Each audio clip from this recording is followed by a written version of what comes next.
Agradeço muitas palavras, mas tenho total humildade e não venho propriamente esta coisa de aprender com a experiência. Tem muito que se lhe diga. Sobretudo quero pensar convosco alguns aspectos e quero começar naturalmente por cumprimentar na pessoa do Francisco todos os socialistas dos Açores e todos os madeirenses, com a certeza que com este impulso vamos ter de facto um novo futuro para este território que, apesar de ser continental, me permitam dizer que amo também e que me sinto tão bem aqui convosco. Queria dizer que sou professor e sou professor com muito orgulho e acho que tenho a melhor profissão do mundo. Peço desculpa aos demais, às vezes andamos, a classe docente pensa que anda um bocadinho zangada com aquilo que é a sua função.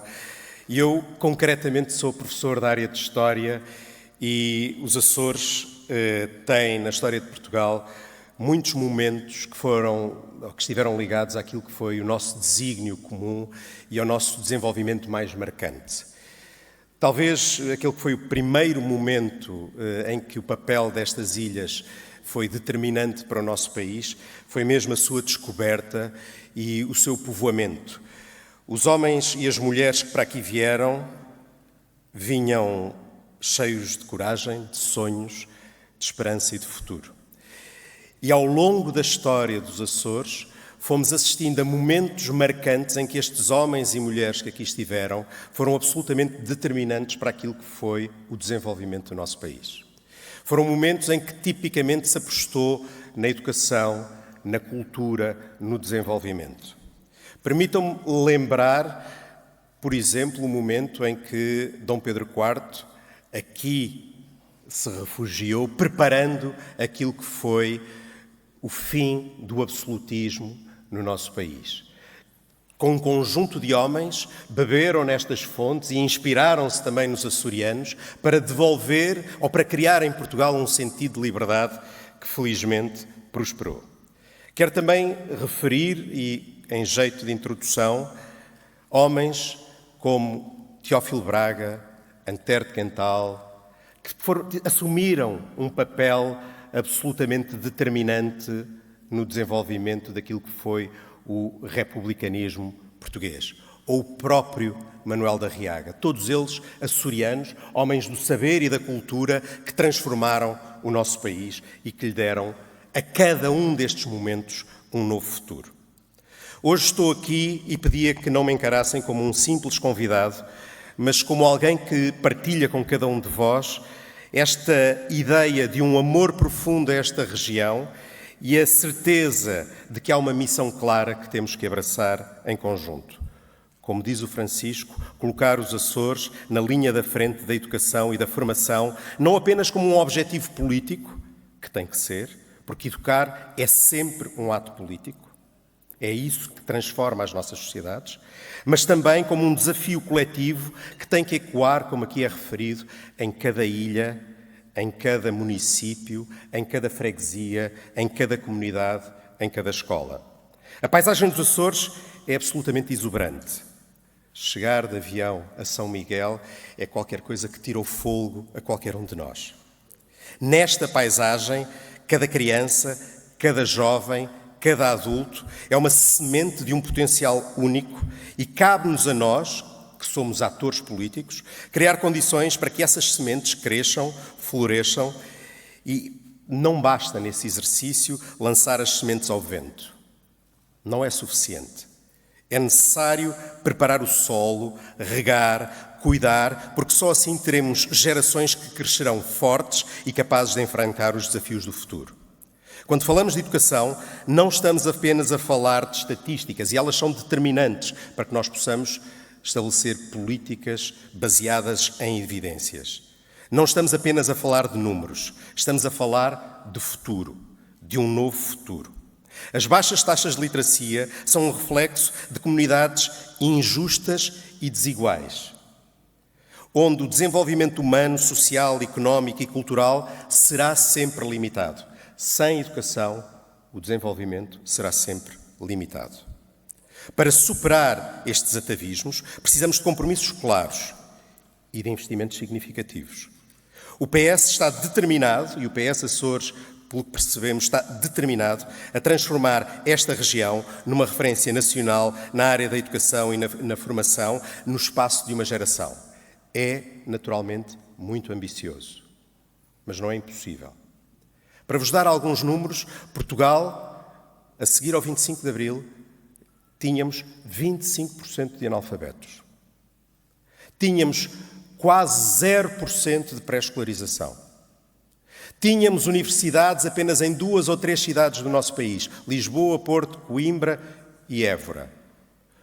Tínhamos um país que era atrasado e os nossos jovens que saíam do nosso território iam fazer em França, na América, na Alemanha, iam exercer aqueles trabalhos que ninguém queria. Hoje, depois de 50 anos envolvidos sobre o 25 de Abril, a nossa taxa de pré-escolarização é acima dos 90%. Nós temos, como compromisso nacional, assumir que todas as crianças aos 3 anos de escolaridade têm que estar no pré-escolar. Temos universidades e institutos politécnicos espalhados por todo o país e a nossa taxa de analfabetismo, que ainda subsiste, cifra-se próximo dos 5%. Para propormos uma estratégia que contamine os Açores com esta energia, naturalmente temos que integrar a ação, envolvendo não só o Governo, como aqui foi dito, como as autarquias, a sociedade civil e o setor privado. Temos que implementar medidas que, sendo ambiciosas, não são difíceis de concretizar. Desde logo a ideia aqui referida da escola a tempo inteiro. Quando falamos de escola a tempo inteiro, estamos a falar de uma resposta social. Estamos a falar no facto de os meninos das famílias mais pobres terem o mesmo direito aos meninos das famílias mais ricas, a terem estímulos e incentivos que vão para além daquilo que a escola normalmente lhes dá e que não fiquem ao Deus dará. Os meninos, tipicamente das famílias mais abastadas, têm direito a ter explicadores, apoios escolares, centros de estudos. Os meninos mais pobres não têm isso. A escola a tempo inteiro e promover medidas que desenvolvam aquilo que é o enriquecimento curricular permite que todos tenham acesso a isso. Depois a aposta numa educação que não olha apenas, e sendo determinante, as questões do desenvolvimento das competências e da aquisição do conhecimento, mas que olhe para o desenvolvimento humano e integral. Todos nós somos muitas coisas para além daquilo que sabemos e daquilo que sabemos fazer. Por isso, a aposta no desporto escolar, a aposta nas artes e na capacidade da criação artística, a valorização de uma educação para a cidadania, para que os meninos percebam que têm direito a ter voz, os meninos e as meninas percebam que têm direito a ter voz, é absolutamente fundamental. O reforço da ação social escolar é uma medida da mais elementar justiça social. As crianças não podem estar na escola com fome. As crianças não podem estar na escola sem recursos, porque senão aquilo que nós estamos a fazer é transformar a escola numa espécie de instrumento de reprodução social, em que aqueles que já têm continuam a ter e continuam a caminhar melhor, e aqueles que não têm continuam a marcar passo. Temos que, naturalmente, criar também centros de educação contínua em todas as ilhas. É ambicioso, a diversidade e a descontinuidade geográfica dos Açores cria aqui um conjunto enorme de problemas. Mas sabemos que o mundo em que vivemos está em transformação constante. Situações como o advento da inteligência artificial terá um impacto profundo naquilo que são as nossas formas de trabalharmos, de consumirmos, de convivermos. Todos temos que estar preparados para esse desafio, como o Francisco refere recorrentemente, que a digitalização traz às nossas vidas e à nossa existência coletiva. Temos que, naturalmente, apostar de uma forma muito convicta na formação digital e tecnológica. Não faz sentido, coisas como já se ouviram aqui, dizer que temos tablets e computadores fechados em caixas, quando esses recursos fazem falta aos nossos alunos, que fazem falta aos nossos professores. O futuro passa por muitas coisas, mas passará sempre por uma maior integração do digital. Quem não aprende na escola a fazê-lo, seguramente terá mais desafios a enfrentar no futuro. Depois também valorizar as comunidades como espaços de aprendizagem, a comunidade educativa, esta ideia de que nós aprendemos naturalmente na escola, mas temos de ter contextos socialmente ricos, contextos culturalmente ricos também. Outro exemplo que é seguramente fundamental para os Açores e já agora para todo o território nacional é a aposta na aprendizagem ao longo da vida. Não só estarmos preparados para continuarmos a exercer profissões face às transformações do mundo, mas também, já agora, perceber que a partir de determinada idade, quando deixamos de ter uma vida profissional ativa, precisamos de continuar a aprender. E por isso o papel das universidades séniores é também tão importante. São instrumentos de coesão social e já agora são também instrumentos de saúde pública, porque as pessoas que envelhecem de forma ativa envelhecem melhor. Depois, a ideia de procurarmos apoiar projetos educativos que atendam às características e às especificidades locais. Tive a almoçar com o José Couto e uma das coisas que é absolutamente importante é valorizar aquilo que é o papel e o conhecimento que cada comunidade tem de si própria e acreditar naquilo que é a capacidade de promovermos a autonomia desses territórios, dando às pessoas a capacidade de poderem localmente decidir aquilo que podem fazer para transformar o contexto educativo em que estamos. No ensino superior, naturalmente, a Universidade dos Açores deve assumir um novo papel.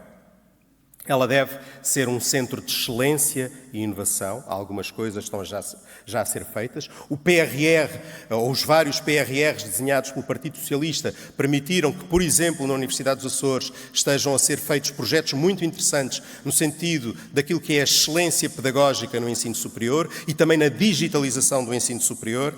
Mas, como aqui é dito, importa olhar para o ensino superior como um setor exportador do nosso país. Porque nós temos excelentes universidades, temos excelentes professores, temos excelentes unidades de investigação. Às vezes, faltam-nos alunos. Vivemos um inverno demográfico, mas podemos aproveitar para trazer gente de fora que traz mundo ao nosso território e que pode ajudar-nos nesse desenvolvimento. Importa desenvolver, então, parcerias estratégicas com a Universidade dos Açores, para que ela esteja mais presente nos territórios e também com universidades de fora, para que possam trazer projetos de excelência numa aposta na investigação e no desenvolvimento, como aqui é referido. Promover o sentido que o ensino superior deve apoiar aqueles que estão neste território para que façam aqui a sua formação, mas também para que possam sair. E por isso, apoiar os alunos dos Açores com bolsas que permitam o seu percurso fora é absolutamente essencial. Por último, criarmos incentivos para a criação de incubadoras e aceleradoras de empresas que possam ligar aquilo que é a investigação e o desenvolvimento que se faz no contexto da universidade e das universidades com aquele que é o mundo de todos os dias, com aquilo que é a vida real das pessoas, dos homens e das mulheres dos Açores. Com estas propostas, creio que poderemos posicionar os Açores como líder da educação em Portugal, como líder da formação, construindo uma sociedade mais justa e coesa, economicamente dinâmica, e esperemos conseguir fazer isso no espaço de uma geração. Muito obrigado.